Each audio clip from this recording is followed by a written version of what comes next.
Herkese yeniden merhaba, ben Damla. Bugün sizlerle bu üzerimde gördüğünüz tatlış elbisenin nasıl yapıldığını paylaşacağım. Uzun zamandır şu olayı denemek istiyordum ve sonunda yapabildim. Farklı bir fikir olduğu için de paylaşmak istedim. Bu aralar böyle midi boy elbiselere, tatlı tatlı elbiselere takmış durumdayım. Siz de fark etmişsinizdir. Yine severek giyebileceğim bir elbise oldu. Umarım siz de beğenirsiniz. Şimdi isterseniz nasıl yapıldığına geçelim. Eğer videom hoşunuza giderse beğen butonuna basmayı ve videoların devamını görmek isterseniz kanalıma abone olmayı unutmayın. Kendinize çok iyi bakın. Elbisem için 2 metre ince kot kumaş kullanacağım. Çok fazla likrası yok. Gömleklik bir kot kumaş bu. 2 metreden rahatlıkla bu elbiseyi çıkarabilirsiniz. Öncelikle kumaşımı 4'e katlıyorum. Ama 4'e katlarken her zamanki yaptığım gibi direkt uçları üst üste bindirmedim gördüğünüz gibi. Kumaşın kenar kısımları diğer 2 katımdan bir tık daha uzun. Peki bu uzunluk ne işime yarayacak? Ön taraftaki düğme pat payı aslında o uzunluk. Hani ne kadar bir pat yapmak istiyorsanız o kadar fazla bırakmanız gerekiyor. Daha sonra kalıp olarak böyle bir elbisemi kullanacağım ama normal bir tişörtünüz de kullanabilirsiniz. Elbisemi 2'ye katlayıp üst taraftaki kumaşın kat yerine yerleştiriyorum. Daha sonra kenarlarından çiziyorum. Dikeceğim elbisemin beli nerede olmasını istiyorsam ona göre kalıp olarak kullandığım elbiseyi katladım.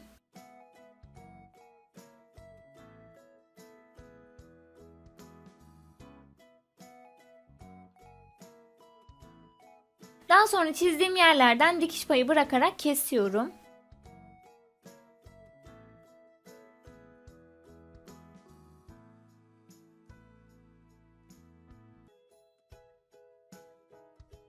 Böylece arka ve ön parçalarımı kesmiş oldum. Şimdi bunları yüzleri birbirine bakacak şekilde üst üste yerleştiriyorum.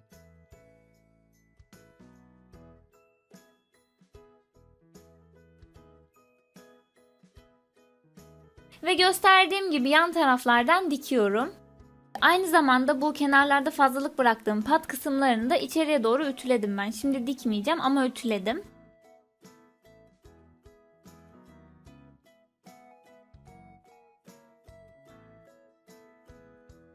Şimdi parçam bu şekilde görünüyor.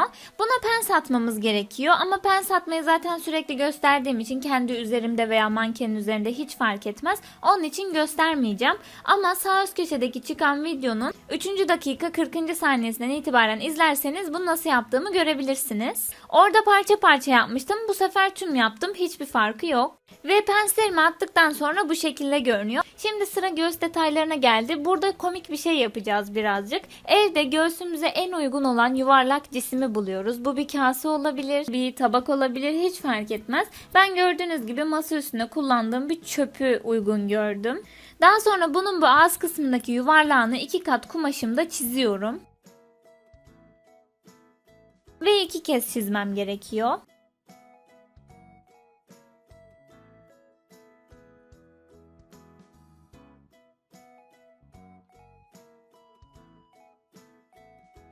Gördüğünüz gibi bombeli bir çizim yaptım. Bu parçanın altını kullanacağım. Diğer parçayı da ters yöne doğru bombe yapacağım. Ve onun da üstünü kullanacağım.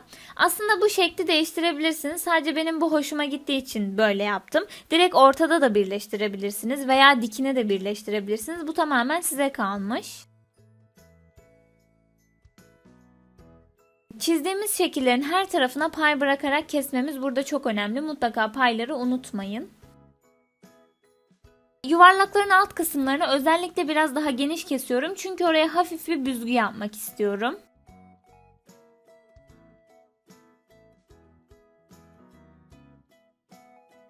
Ve parçalarımı kestikten sonra bu şekilde görünüyor. Şimdi bunları birleştireceğim.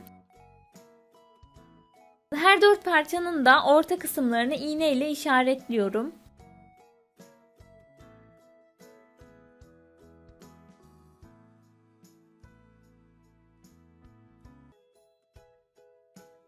Daha sonra bu iğneleri denkleştirerek kenarlara doğru iğneleye iğneleye gidiyorum.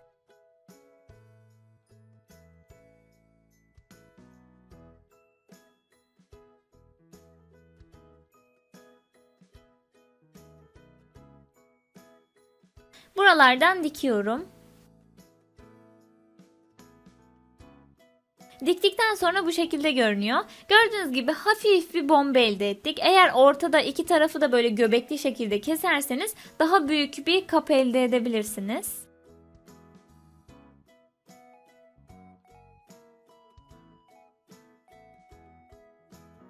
Şimdi sıra geldi bunu büstiyerimle birleştirmeye.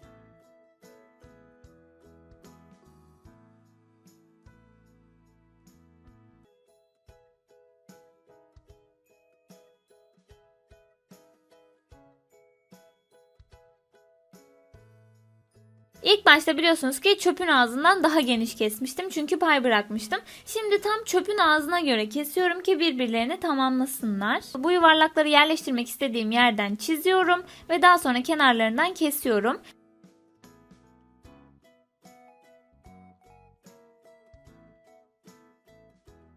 Diğer tarafı da kenara aynı uzaklıkta olmasına dikkat ederek aynı şekilde kesiyorum. Ama burada şöyle bir uyarı yapayım. Ben bu kadar ayrık olsun istemiyordum. Biraz daha kenarlara yakın yaparsanız çok daha iyi olur.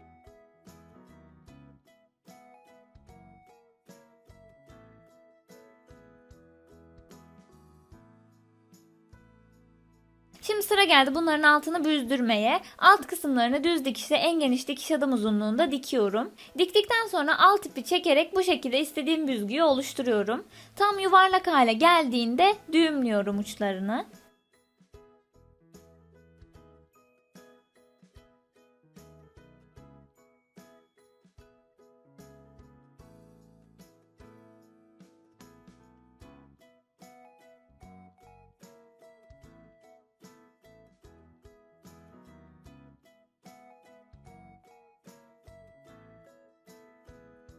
Daha sonra göğüs kaplarımın tam ortasını bulup büstiyerimin üzerine ortasından itibaren kenarlara doğru iğneliyorum.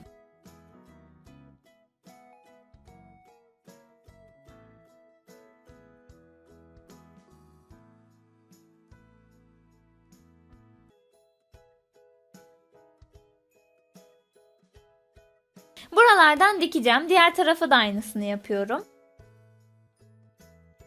Diktikten sonra bu şekilde görünüyor. Şimdi bunu bir kenara alıyorum çünkü askılara geldi sıra. İstediğim kalınlıkta ve istediğim ölçüde 2 tane dikdörtgen kestim. Çok ince yapmayın bence çünkü modele kalın askı çok daha iyi yakışıyor. Bunları ikiye katlayarak kullanacağız. Ben bu parçaların aynısından 2 parça daha kestim. Yani toplamda 4 tane aynı parçadan kestim. 2 tanesini askı olarak, bu 2 tanesini de fırfır olarak kullanacağım. Parçalarımın bir kenarını bu şekilde 2 kez içeriye kıvırarak düz dikişle dikeceğim. Diğer tarafına da büzgü yapacağım. Bunu isterseniz az önce yaptığım gibi ipi çekerek de yapabilirsiniz. Ama ben direkt bu masura lastikleri oluyor. Gipe lastik deniyor. Onlarla dikiyorum. Artık büzgülerimi öyle yapıyorum. Çünkü çok daha kolay oluyor. Şimdi askımı alıyorum ve askımın tam ortasına, fırfırımı tam ortasından itibaren kenarına yerleştiriyorum.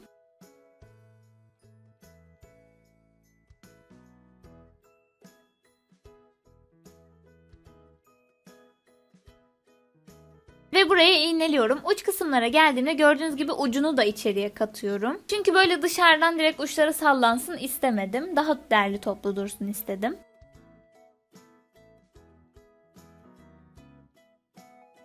Fırfırımı iğneledikten sonra askımın diğer kenarını fırfırı içeriye sokarak üzerlerine kapatıyorum ve kenarından tekrardan iğneliyorum. Burayı dikerken dikkat etmemiz gereken tek şey fırfırın sadece kenar kısmını dikmemiz. Yani başka bir tarafını dikişe kaptırmamamız gerekiyor. Bunu da içeriden iğneleyerek sağlayabilirsiniz. Diktikten sonra bu şekilde görünüyor. Şimdi bunu tersine çeviriyorum.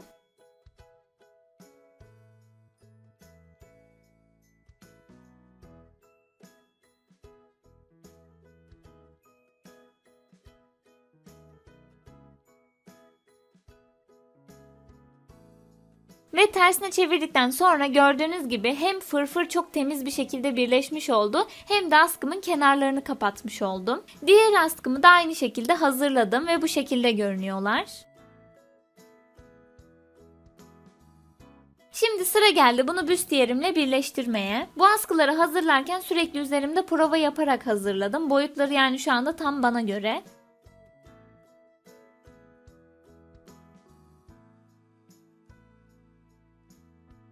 Askılarımı büstiyerime istediğim yerlerden iğneledikten sonra düz dikişle dikiyorum.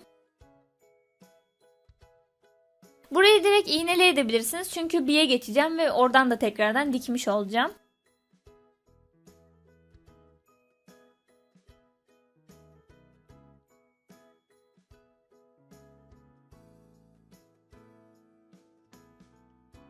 Şimdi az önce söylediğim gibi yakanın bütün etrafını çepeçevre biye ile kapatacağım. Biyeyi kumaşın verevinden yani çaprazından kesiyoruz. Onun dışında hiçbir numarası yok. Eğer çaprazdan kesmezseniz yuvarlak kısımlarda pot pot durur, haberiniz olsun.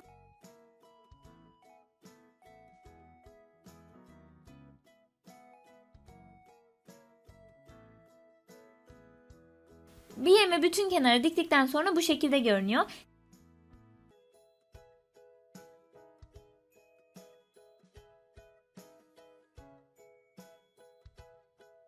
Şimdi biyemin hepsini içeriye doğru katlayıp düz dikişle kenarından dikiyorum. Yani biyemi içeriye saklamış oldum. Dışarıdan görünmesini istemediğim için böyle yaptım. Ve diktikten sonra bu şekilde görünüyor. Burada bir uyarım daha olacak. Bu göğüs kabı olan kısımlara daha paralel bir şekilde biyeyi dikerseniz çok daha güzel bir sonuç elde edersiniz. Böylece büstiyerim bitmiş oldu. Bu model istediğiniz her şeyde kullanabilirsiniz. Direkt altını kapatıp bu şekilde büstiyer olarak da kullanabilirsiniz. Ben altına sadece bir etek ekleyeceğim şimdi. Kalan kumaşımın hepsinden etek yapmaya karar verdim. 75 santim kadar bir kumaşım kaldı ve kumaşımın eni de 150 santim. Bu kumaşımın alt kısmını içeriye kıvırıp dikeceğim. 2 kez içeriye kıvırabilirsiniz kenarını temizlemek için ama uzun eteklerde çok fazla dışa dönüyor ve kaba oluyor. Onun için ben onu sevmiyorum. Overlock çekip direkt bir kat katlayarak diktim.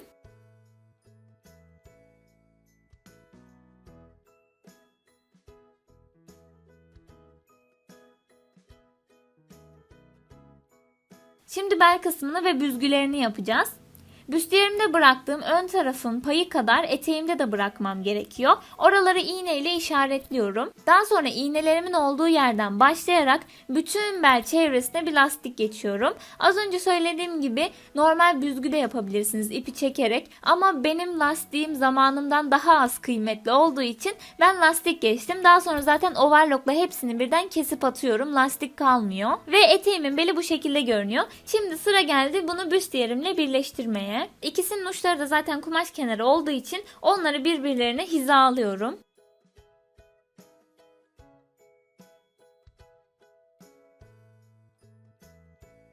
Ve lastikli olduğu için düzgün bir şekilde birleştirmek adına aralardan iğneliyorum. Ve burayı dümdüz dikeceğim. Diktikten sonra bu şekilde görünüyor. Gördüğünüz gibi overlockla direkt lastik kısmını iptal ettim. Ve çok temiz bir şekilde büzgü yapmış oldum. Çünkü büzgü yapması birazcık zahmetli bir iş. Zaten dikiş diken herkes biliyordur bunu.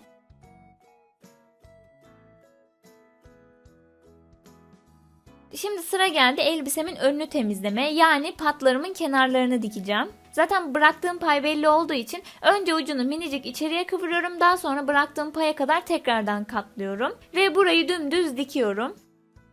Diktikten sonra bu şekilde görünüyor. Son olarak da ilik açıp düğmeleri dikmesi kaldı. Eğer ilik açmayı veya düğme dikmeyi bilmiyorsanız sağ üst köşedeki videodan ulaşabilirsiniz. Ve böylece elbisem bitmiş oldu. Eğer videom hoşunuza gittiyse beğen butonuna basmayı ve videoların devamını görmek isterseniz kanalıma abone olmayı unutmayın. Kendinize çok iyi bakın.